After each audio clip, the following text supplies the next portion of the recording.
Arribé a la Sierra Madre Oriental a principios del otoño. Me llamo Rodrigo. Soy biólogo especializado en ecosistemas acuáticos de zonas protegidas. Recibí una oferta temporal para analizar la pureza de los manantiales en una comarca de selva tupida, donde se ubica la denominada Área Natural Protegida Xochiquetzal. Yo contaba con cierta experiencia en travesías de campo, pero jamás había laborado tan distante de mi estado natal, que está en el occidente. La perspectiva de permanecer varios meses en lo profundo de la Sierra Mexicana, sumergido en la espesura y circundado por innumerables especies de animales y plantas, me resultó cautivadora. Simultáneamente, experimentaba una combinación de entusiasmo y desasosiego, pues comprendía que el sitio estaba bastante apartado y poseía un historial de mitos acerca de acontecimientos anómalos. En cuanto desembarqué en la diminuta terminal de camiones, me sorprendí al advertir qué tan cargado estaba el ambiente. El chofer de una camioneta destartalada, enviado por la dirección del área protegida, me esperaba con un letrero donde decía Rodrigo Proyecto Ecológico. Era atardecer y la bruma empezaba a envolver el camino de terracería que conducía hasta el destino. El trayecto cubierto por guijarros y hoyos estaba flanqueado por una vegetación progresivamente más cerrada. En determinado tramo, atravesamos un puente angosto sobre un arroyo de aguas transparentes, pero que se tornaba grisáceo hacia el fondo, evidenciando que los aguaceros recientes habían alterado el cauce. Un fresco ligero se apoderaba del entorno, acentuado por la neblina que me obstaculizaba ver mucho más allá. Ni siquiera se distinguía bien el acceso al área protegida. Yo había obtenido ciertos lineamientos por correo electrónico, pero desconocía prácticamente todo sobre mi rutina precisa de labores. Únicamente que me establecería en una pequeña estación de estudios, edificada hacía algunos años mediante cooperación con una institución académica regional. El sitio sería austero, pero disponía de paneles fotovoltaicos y un laboratorio improvisado para exámenes de agua. Yo apenas conseguía contener las ganas de descubrir los arroyos, los pececillos y los batracios que poblaban aquella comarca, mi gran devoción profesional. Al arribar, fui recibido por el coordinador del proyecto, el doctor Gustavo, un individuo de poco más de 50 años que portaba una chamarra impermeable gastada. Él me brindó un café amargo, pero reconfortante, y me guió hasta el hospedaje. Era una construcción sencilla de tablones, con un pequeño refectorio y 5 dormitorios. Él me explicó que la mayor parte del período solamente estaríamos allí 2 vigilantes y yo. «Vas a disponer de bastante quietud para tus estudios», comentó Gustavo, esbozando una sonrisa.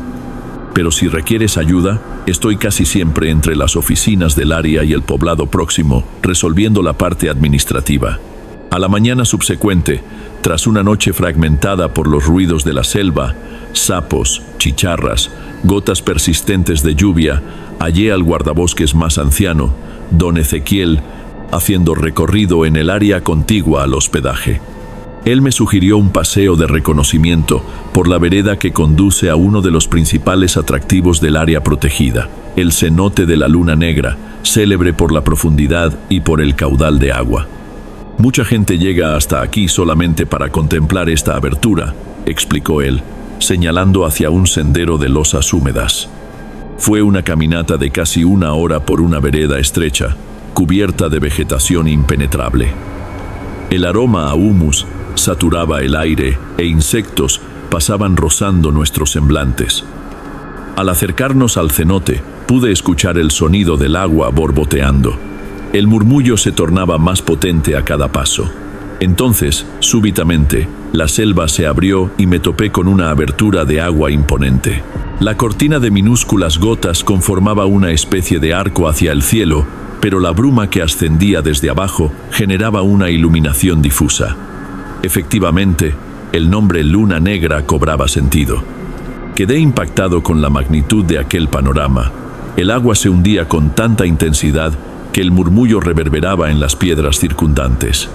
En cierto instante, don Ezequiel me llamó la atención sobre un detalle. «Debes andar con cautela con el fondo principal. Quien se atreve a sumergirse allí no siempre regresa tranquilo. Hay quien asegura que en los días grises una presencia rara merodea ese sitio. Él soltó una risilla, pero me quedé dudando si era una advertencia o una chanza. Atesoré la información, imaginando que se trataba de una más de esas historias transmitidas de generación en generación. En las primeras 2 quincenas, mi rutina en el área protegida fue muy apacible. Yo supervisaba el arroyo que alimentaba el cenote, extrayendo muestras de agua y evaluando parámetros como acidez, turbidez y posibles indicios de contaminación. La vegetación del área poseía especies que yo no observaba desde mis tiempos de practicante en la Sierra Tarahumara.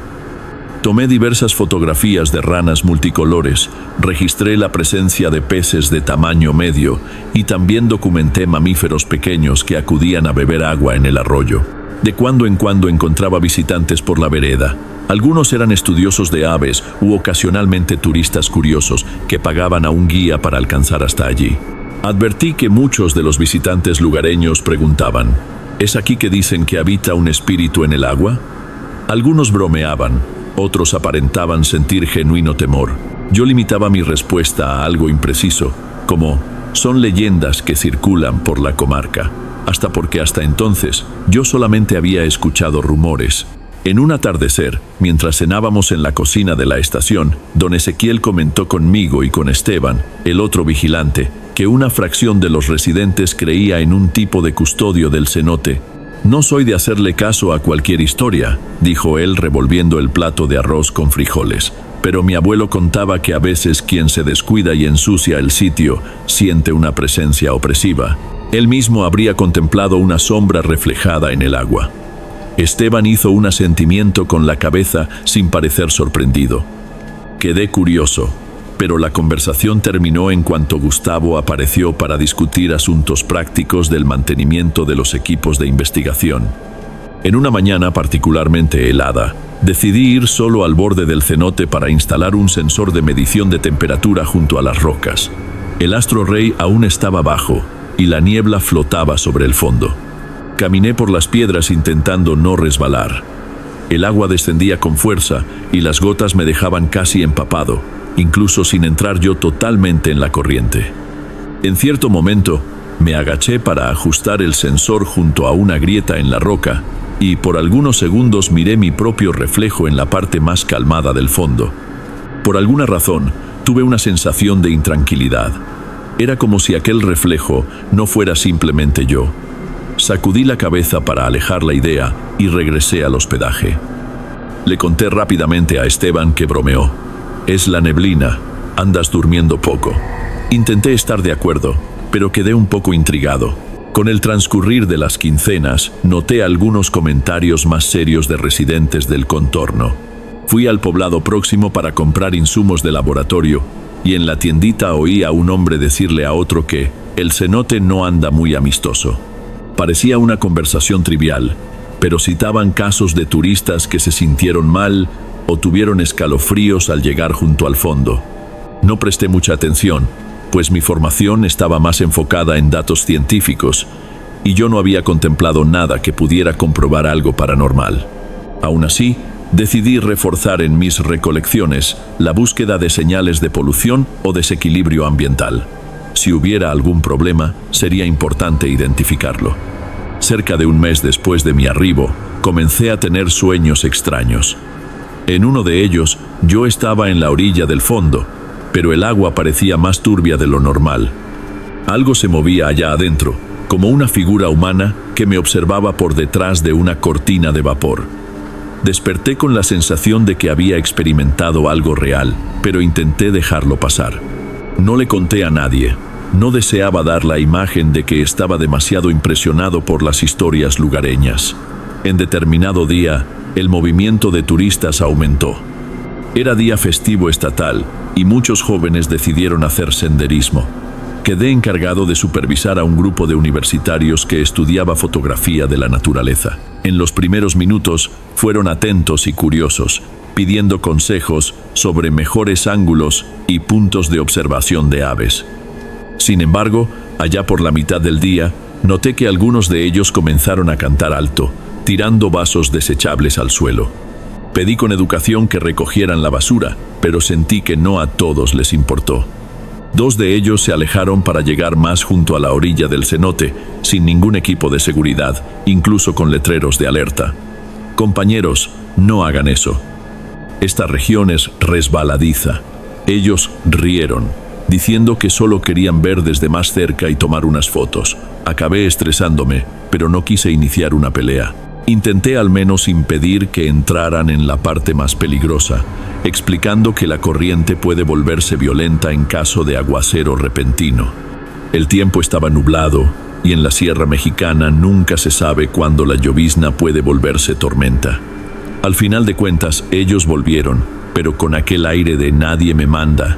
Al día subsecuente, Gustavo me pidió que lo acompañara en una ronda para verificar marcas de erosión junto al cenote.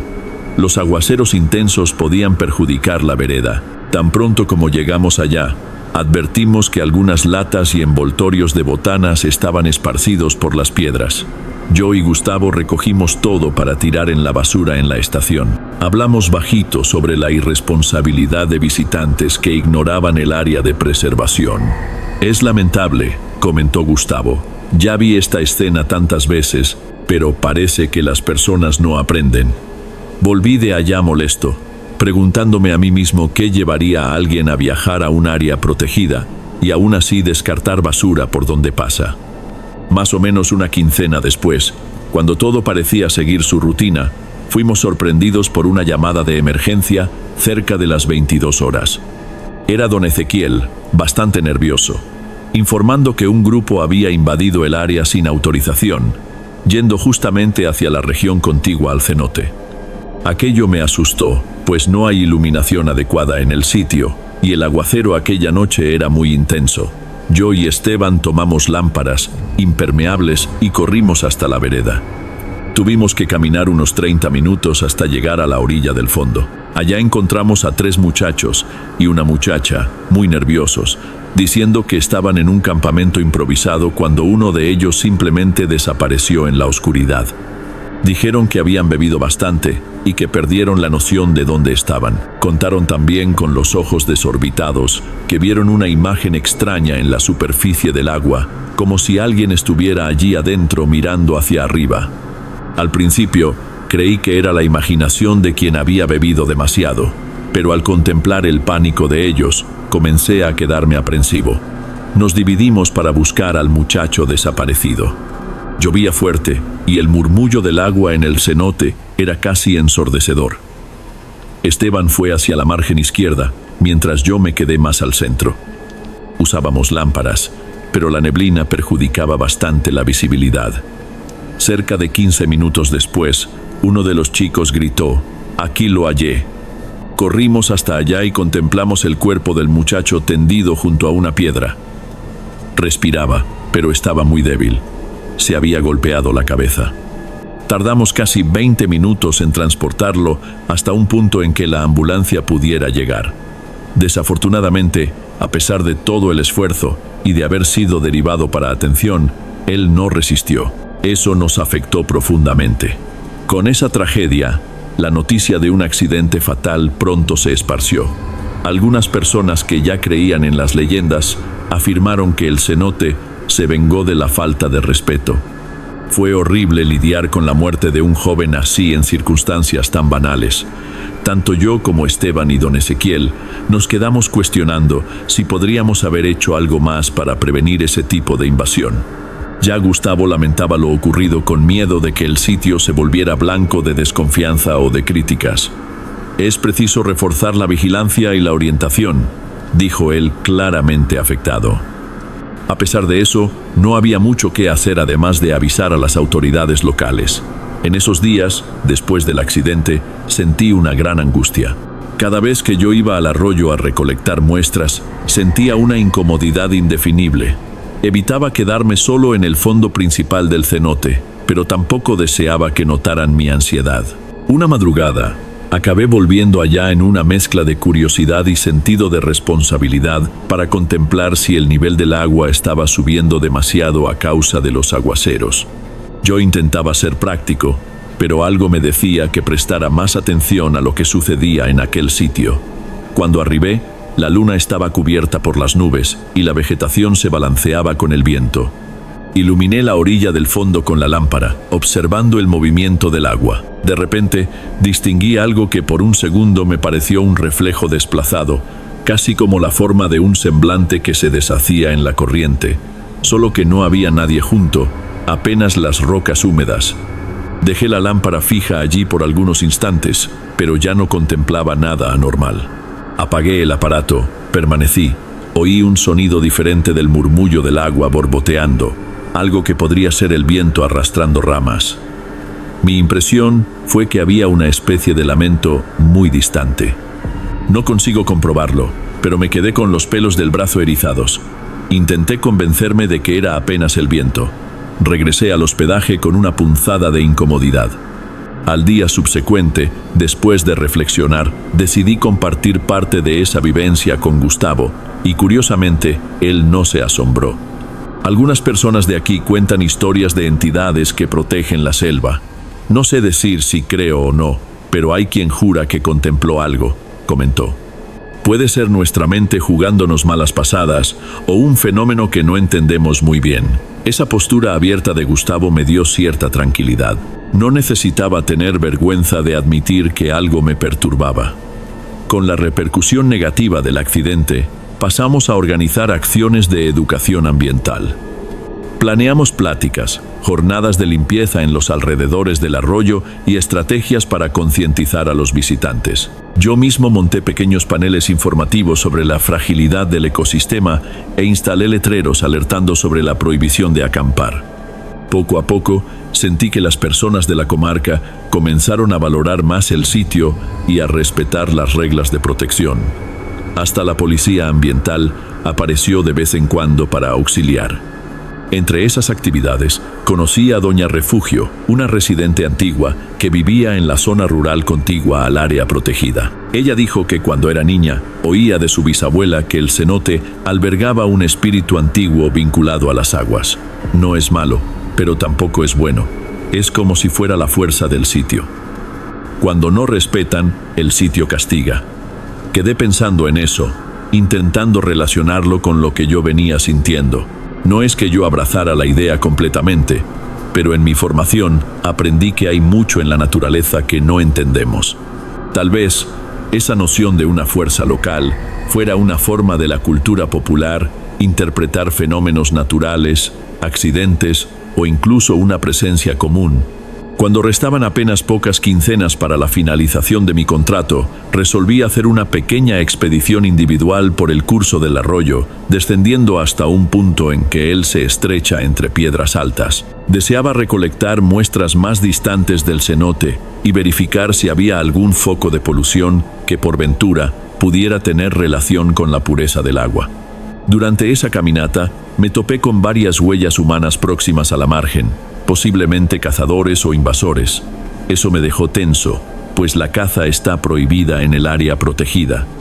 Fotografié las marcas y seguí adelante.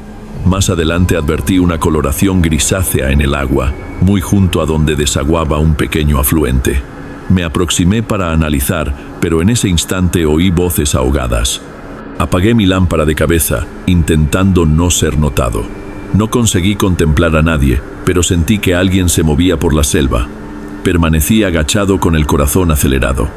Cuando finalmente me convencí de que no estaba en peligro, me apresuré para completar la recolección y regresar al hospedaje, avisando a Gustavo que posiblemente había gente circulando de forma clandestina por la comarca. Esa vez, la sensación fue menos sobrenatural y más ligada al miedo real de hallar personas armadas.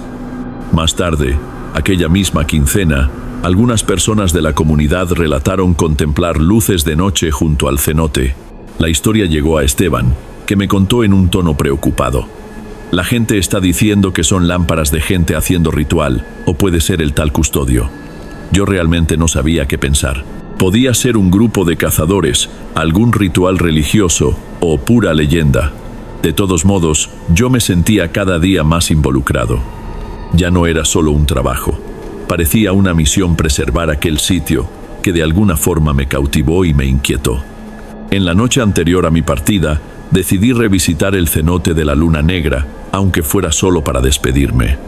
Fui bien temprano, con la primera claridad del día, mientras la vereda aún estaba mojada por el rocío. Observé el flujo del agua por unos buenos minutos.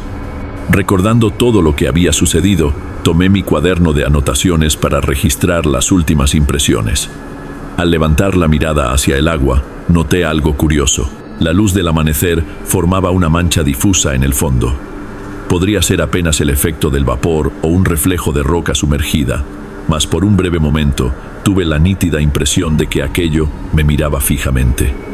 Era sutil, como un movimiento suave, pero no contemplé contornos definidos. No había un semblante, no había brazos. Era solo una forma indefinida desvaneciéndose en el torbellino. Quedé inmóvil, intentando entender, pero la ilusión se deshizo, dando lugar apenas a la corriente. Suspiré sintiendo una mezcla de alivio y tristeza. Tal vez aquella fuera la forma de la naturaleza, recordarme que hay dimensiones que sobrepasan lo que yo consigo comprobar en el laboratorio. A pesar de no disponer de pruebas científicas, yo me despedí con la certeza de que ese sitio posee alguna energía, o como mínimo, un magnetismo que desborda explicaciones fáciles. El día de irme, Gustavo me agradeció por el trabajo. Dijo que, gracias a las acciones de concientización, la comunidad local comenzó a cuidar mejor del contorno del arroyo. Don Ezequiel afirmó que desde el accidente no hubo más invasiones nocturnas y que hasta los jóvenes más rebeldes pasaron a pensar 2 veces antes de irrespetar las reglas del área protegida. No se pudo borrar la tragedia que sucedió allí, pero al menos sirvió de alerta. «Espero que regreses un día», dijo Gustavo extendiéndome la mano. «Nuestro trabajo no termina». Apreté su mano, respondiendo que yo también esperaba regresar en un proyecto más largo y estructurado. En aquel momento, tuve la certeza de que parte de mí se quedaría por allí, guardada en las aguas del cenote de la Luna Negra. Meses después, ya de vuelta en mi estado, todavía sueño con aquel fondo y aquel reflejo que yo no supe explicar. En algunas noches, despierto convencido de que el agua me llama, como si me avisara para no olvidar todo lo que viví. Puede ser solo nostalgia de un sitio que aprendí a respetar. Puede ser algo más. El hecho es que la frontera entre lo que es explicable y lo que es misterio se volvió más tenue en mis pensamientos. La Sierra Madre, con su clima temperamental y selvas neblinosas, dejó una marca que probablemente me acompañará por toda la vida.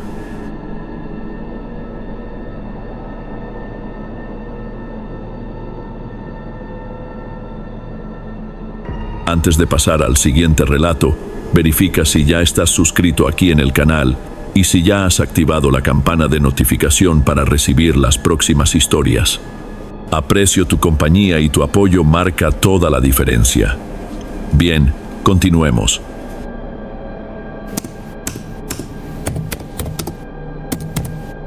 Buenas noches, Derek.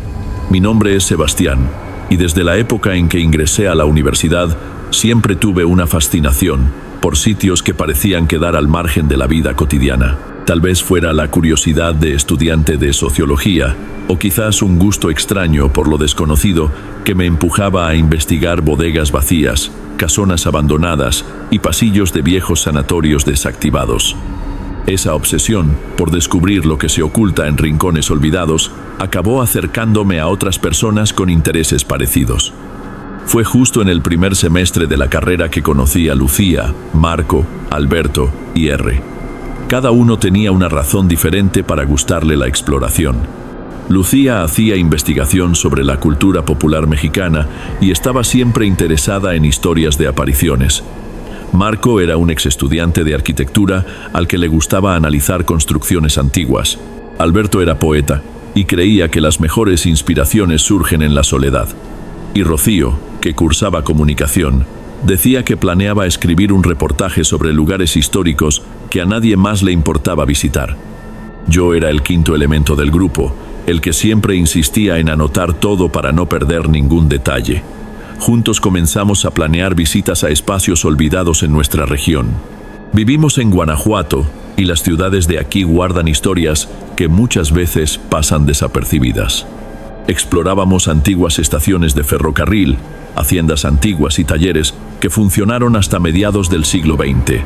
Registrábamos todo con un equipo bastante básico al inicio: lámparas simples, algunas cámaras fotográficas y una grabadora de audio que yo había pedido prestada a un compañero.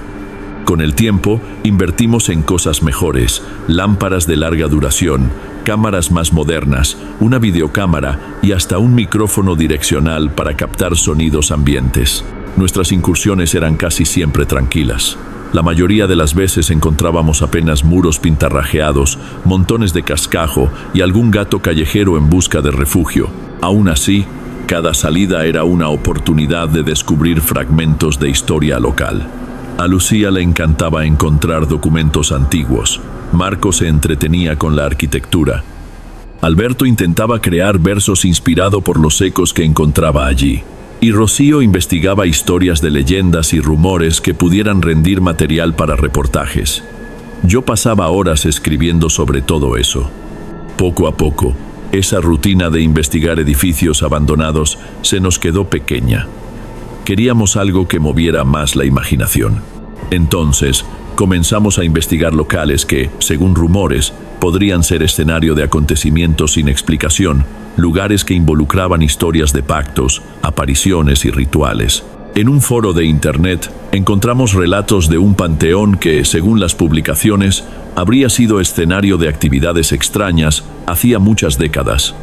Al principio, nadie mencionaba nada muy concreto, pero el sentido común apuntaba que aquel lugar era evitado por todos, incluyendo los residentes del contorno. El dato inicial decía que personas habrían desaparecido en la región a lo largo de los años, pero sin pruebas que confirmaran nada oficial. Al principio, nos reímos de la idea de ir a un panteón de noche. Parecía cosa de película de terror. Sin embargo, cuando nos sumergimos un poco más en ese asunto, percibimos que existían detalles recurrentes en los testimonios anónimos, referencias a posibles ritos de santería, restos de veladoras y sacrificios de animales. También había comentarios sobre un grupo de personas encapuchadas que supuestamente se reuniría allá en horarios inciertos para hacer una especie de ceremonia. La verdad es que la mayoría de nosotros no creía 100% en eso. Nosotros creíamos que como máximo encontraríamos algunos símbolos pintados u objetos macabros de quien gustaba de aventurarse en esas cosas. Pero la curiosidad fue más fuerte. Pasamos algunas semanas leyendo cualquier cosa que mencionara aquel panteón específico. Recortes de periódicos antiguos, relatos de familias que vivían en los alrededores, historias sobre persecuciones a mujeres acusadas de hechicería en siglos pasados. Fue ahí que Rocío encontró en un documento digitalizado una breve referencia a un período colonial en que mujeres que practicaban curanderismo y comadronas fueron acusadas de conspirar contra el orden del pueblo. Ellas habrían sido juzgadas sin defensa, conforme a la superstición de la época que asociaba cualquier fallo de remedio o coincidencia mala a la brujería. Algunos relatos antiguos hablaban de que el espacio hoy ocupado por el panteón era en aquel tiempo un terreno usado por esas mujeres para rituales de protección, pero que acabó volviéndose escenario de ejecuciones sumarias. La historia no era muy clara, pero ya nos dejó con los pelos de punta. Incluso sin pruebas, esas referencias a brujas, al pasado violento y a ceremonias sigilosas nos dejaron intrigados. Hicimos un levantamiento más profundo y descubrimos que aquel panteón aún existía y seguía en uso, pero era menor que otros de la región. Conversamos con algunas personas de la ciudad en que quedaba y la mayoría prefería ni hablar del asunto, o decían simplemente que no era prudente andar por allá después de cierto horario. Esa actitud de evitar el tema solo aumentó nuestra curiosidad. Resolvimos organizar una expedición nocturna porque creíamos que sería la manera más auténtica de confirmar o desmentir los rumores. Marcamos todo para una noche de viernes, alrededor de las 10 horas, pues habría menos riesgo de ser percibidos.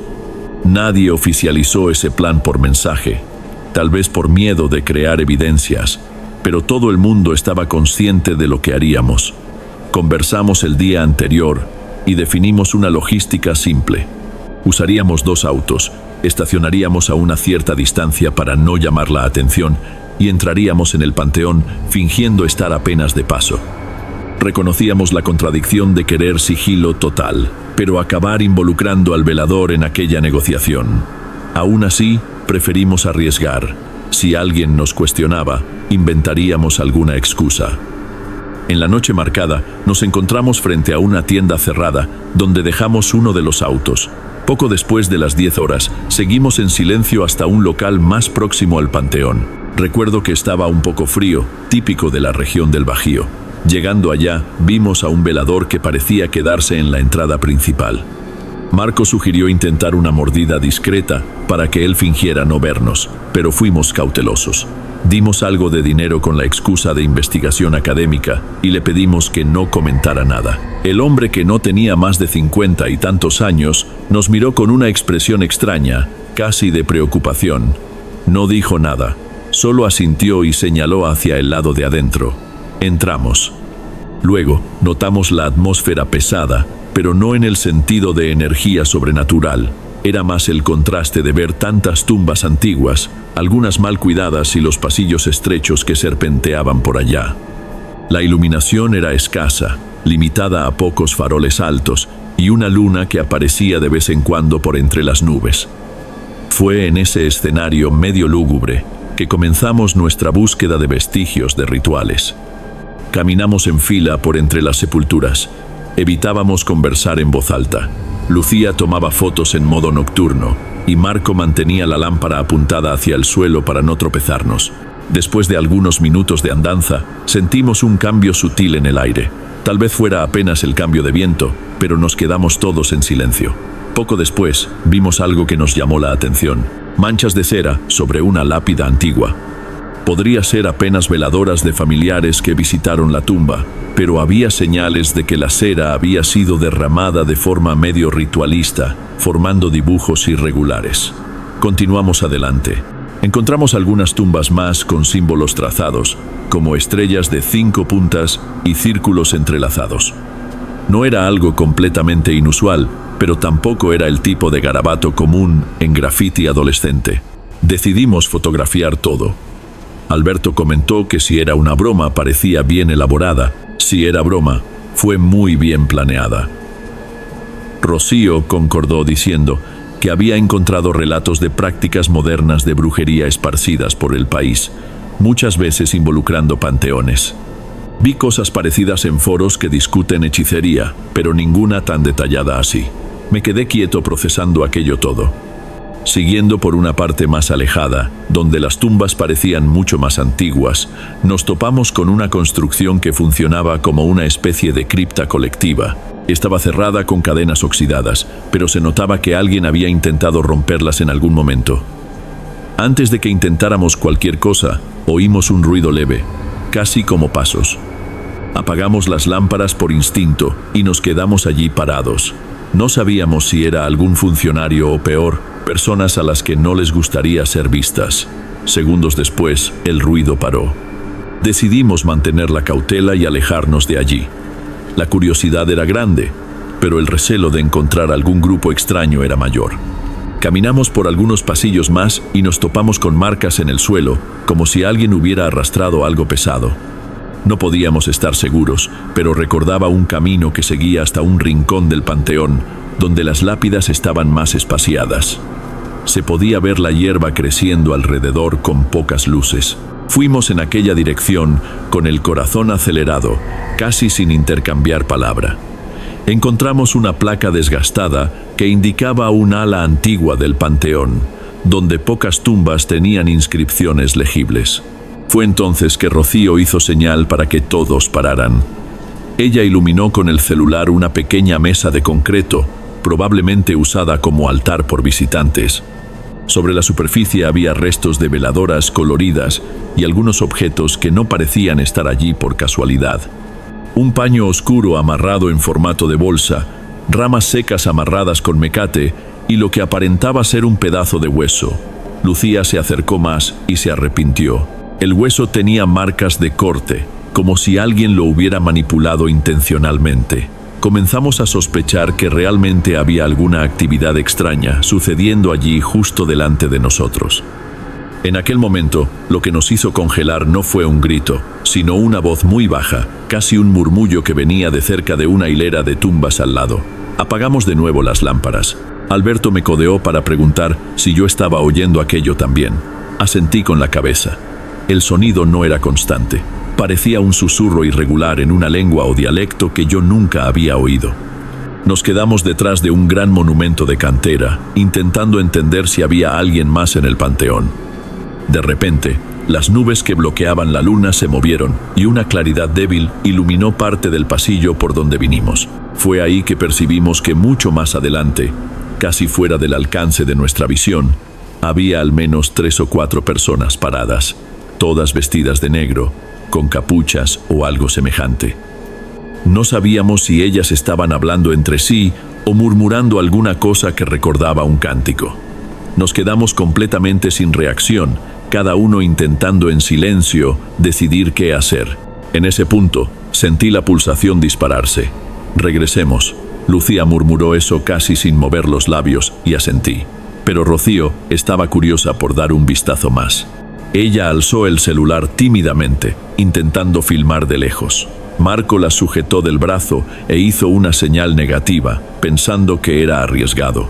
Nosotros no teníamos idea de quiénes eran aquellas personas.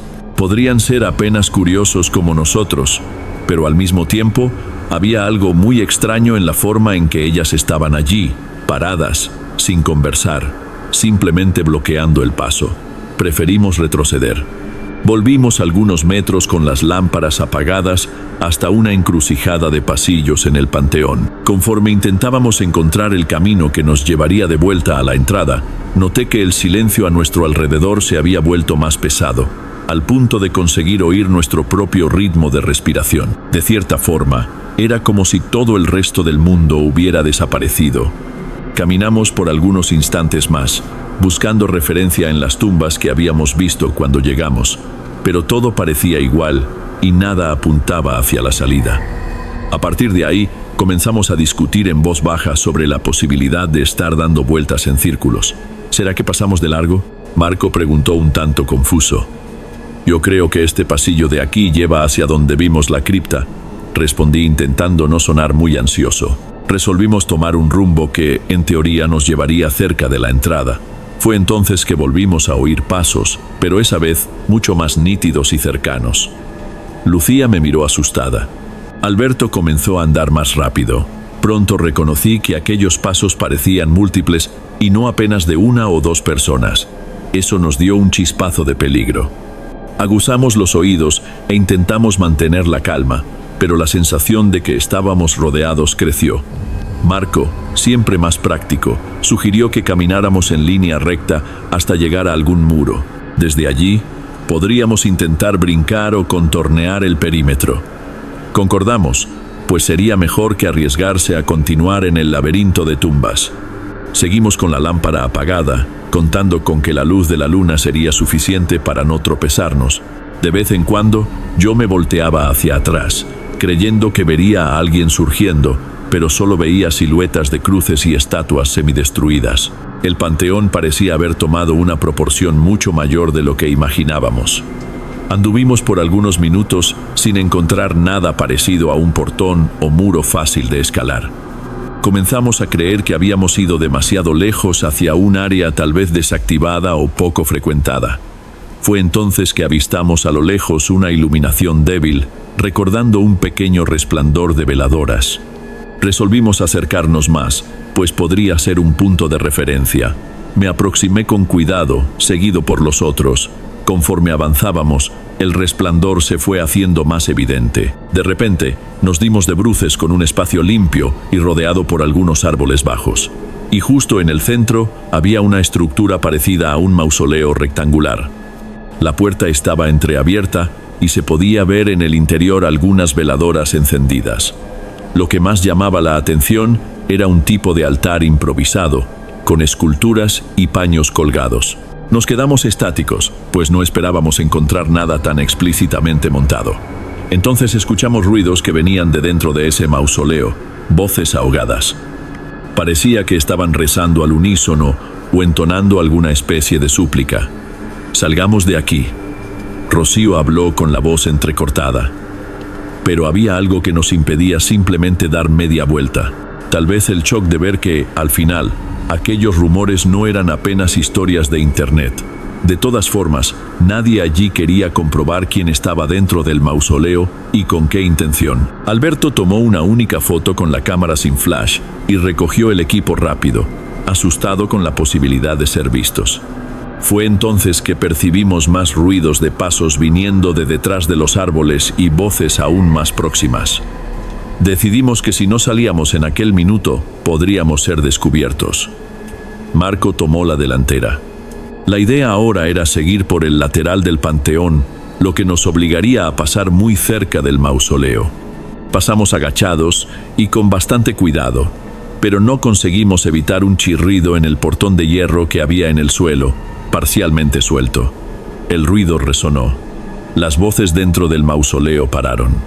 Un momento de tensión total se instaló. Apreté los puños, esperando oír pasos corriendo en nuestra dirección. Un segundo después, distinguimos a alguien conversando allá adentro, pero no se entendía lo que decían. No quisimos quedarnos para descubrirlo. Salimos disparados por un pasillo largo, aprovechando que la luna estaba un poco más visible. Corrimos sin mirar atrás, abandonando cualquier intento de documentar o entender mejor lo que estaba sucediendo. Llegamos a considerar abandonar parte del equipo para correr más rápido, pero la adrenalina habló más alto y decidimos mantener todo con nosotros para no dejar rastros. Oí un chasquido como si una puerta se cerrara, pero no me volteé. Mi único pensamiento era: necesitamos salir de aquí antes de que algo realmente malo suceda. Después de algunos metros, nuestra carrera torpe nos llevó a un callejón sin salida entre dos paredones de nichos de cemento.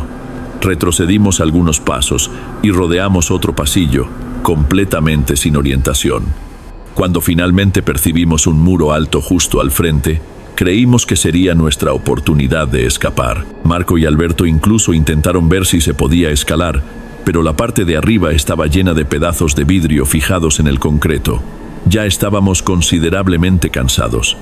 Lucía, que era la más tranquila, comenzó a sentirse afligida. Sentíamos que teníamos poco tiempo antes de ser alcanzados por quienquiera que estuviera por allá. Entonces, en medio de esa desesperación, vimos una luz parpadeante en dirección a nosotros. Casi nos encogimos de miedo, creyendo que sería alguien del grupo encapuchado. Fue cuando distinguimos la figura de un hombre mayor que cargaba una lámpara de mano. Reconocí a aquel rostro. Era el velador al que le pagamos en la entrada. Él debe habernos escuchado o notado nuestro movimiento, pues caminaba sin prisa, mas con la postura de quien ya sabía por dónde andaba. Él se aproximó e hizo señal para que nos quedáramos en silencio. Hasta ese instante, no sabíamos si podíamos confiar en él, pero no había otra opción. Sostuvo la lámpara contra el pecho y susurró: «Por aquí no es bueno estar. Ustedes no conocen este lugar. Vengan conmigo». Concordamos por puro instinto de supervivencia. Seguimos al hombre por un camino que pasaba por entre mausoleos menores, un atajo que solo él parecía conocer. Anduvimos por varios minutos, girando a la izquierda y a la derecha, hasta finalmente llegar a una parte más central del panteón, donde reconocimos la entrada principal. Ninguno de los encapuchados parecía habernos seguido hasta allí. Probablemente ellos preferían quedarse lejos del área de mayor circulación o había algún acuerdo con el velador para mantenerse alejados. Atravesamos el portón bajo de hierro y cuando pisamos el lado de afuera me sentí aliviado como nunca. El hombre nos encaró con una mirada triste y habló sin rodeos. Ustedes no debían haber hecho eso. A las personas que se meten con ciertas cosas no les gustan los visitantes. Pueden hasta parecer bromas, pero no lo son. No vuelvan más. Asentimos avergonzados. Intentamos agradecerle y ofrecerle más dinero, pero él apenas sacudió la cabeza en silencio. Parecía no querer conversar sobre lo que sucedía allí. Nos alejamos hasta donde estaban nuestros autos. Ya pasaba de medianoche, pero ni siquiera nos dimos el trabajo de chequear la hora exacta. Entramos todos en silencio, la adrenalina aún pulsando. Fue solo cuando ya estábamos a una distancia segura en la gasolinera más cercana que alguien tuvo el coraje de comentar: Realmente no sé qué decir. Eso fue. Alberto rompiendo el silencio. ¿Aquello fue real o nos volvimos locos?, rebatió Lucía aún sin creer lo que había visto. Rocío sacudió la cabeza confusa. Si era cosa de gente fanática, estaba todo muy bien organizado. Creo que no debemos esparcir mucho esto, a no ser que queramos ser blanco de problemas. Marco solo añadió que no quería volver a poner los pies allá. Yo concordé, aún intentando asimilar lo que habíamos visto. En las noches siguientes tuve problemas para dormir. Me acordaba de aquellas voces, del altar montado en el mausoleo y de la sensación de que, si hubiéramos llegado un poco más cerca, podría haber sucedido algo peor. No sé si creía en magia o brujería, pero estar tan cerca de personas que hacen esos rituales con tanta convicción me afectó. Lo mismo sucedió con todos los otros del grupo. Más tarde analizamos las fotos y grabaciones. Pocas imágenes eran nítidas. La mayoría mostraba apenas tumbas y construcciones muy antiguas. Sin embargo, en una de las fotos de Rocío aparecía algo que parecía una pila de huesos encima del altar, iluminada por veladoras. Difícil decir si eran huesos humanos o de animales, pero aquello fue suficiente para preferir no investigar más a fondo. Éramos apenas un grupo de amigos curiosos y habíamos llegado a un lugar donde claramente no éramos bienvenidos. Esta historia no es sobre fantasmas materializándose o sombras flotando. Es sobre percibir que ciertas leyendas que juzgamos exageradas pueden tener un fondo de verdad, especialmente cuando mezclan el pasado violento con prácticas mantenidas en sigilo a lo largo de generaciones. No pretendo volver a aquel panteón, ni quiero descubrir si aquella gente aún se reúne allí. Solo sé que ahora entiendo por qué tantos residentes dicen que después de cierto horario no se debe entrar allá. Parece que algunas tradiciones nunca mueren, incluso cuando todos creen que ya quedaron enterradas hace tiempo. Nosotros seguimos nuestras vidas. Lucía continúa investigando historias de creencias mexicanas, pero desistió de incluir panteones en su proyecto. Alberto compuso algunos versos inspirados en la tensión que vivimos, pero prefirió no mostrárselos a nadie más allá de nuestro círculo. Rocío escribió un reportaje para la facultad, sin citar el nombre exacto de la ciudad, mucho menos el del panteón, recelosa de involucrar a las personas equivocadas. Y Marco, que siempre fue el más racional, prácticamente no toca más el asunto. Yo mismo, que solía relatar cada paso de esas aventuras, estuve meses sin querer escribir nada al respecto. Ahora resolví dejar mi testimonio, pero sin la intención de convencer a nadie. Es apenas un aviso para aquellos que se aventuran sin medir las consecuencias. Si ustedes sospechan que algo peligroso sucede en un lugar abandonado, tal vez sea mejor no arriesgarse. Algunas puertas se abren con facilidad, mas pueden revelar secretos que no queremos conocer.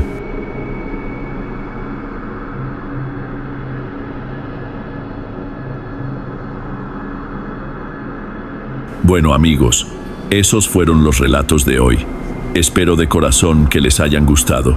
Publico videos nuevos por aquí 3 veces en semana y estaré muy feliz de verlos en los próximos. Ahora en la pantalla estoy dejando otros 2 buenos videos que seguramente les gustarán. Un abrazo de Derek y los veo por allá.